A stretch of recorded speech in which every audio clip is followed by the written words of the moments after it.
నేను ఈరోజు అంటున్నాను, బైబిల్ చెప్పినంత గొప్పగా ప్రపంచంలో ఎవరో భక్తి గురించి చెప్పలేదండి. భక్తి అన్నది మార్కెట్లో అమ్మే వస్తువులు కాదు.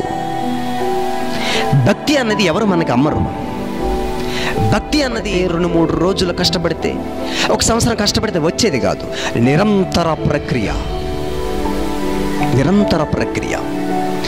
నలుదశలు కేంద్రీకరించుకుని ఒక నిర్దిష్ట కాలం పాటు తదేక దృష్టితో దేవుడిలో నిమగ్నమైపోయి నిత్యము నిలబడి నిత్య జీవానికి వెళ్తానన్న ఒక నమ్మకముతో ప్రయాణించడమే భక్తి జీవితానికి మొదట మెట్టు. ఇంధనము లేని వాహనము, నమ్మకము లేని, స్థిరత్వం లేని భక్తి కూడా ఎక్కడ వేసిన గొంగడి అక్కడే అన్నట్లు మన జీవితం ఎటు కదలదు, పరిపక్వత చెందదు. భక్తిలో భక్తి పరిపక్వత చెందాలంటే, భక్తి సంపూర్ణం కావాలంటే, ఆ భక్తి మనల్ని స్వర్గము చేర్చాలంటే భక్తికి ఉండవలసినటువంటి మార్గాలు భక్తికున్నాయి. భక్తిలో అనుభవ జ్ఞానము కావాలి.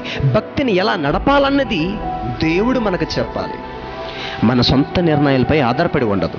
ఈరోజు భక్తి పేరు చెప్పుకొని భ్రష్టులుగా బ్రతుకుతున్నటువంటి సమాజంలో భక్తులు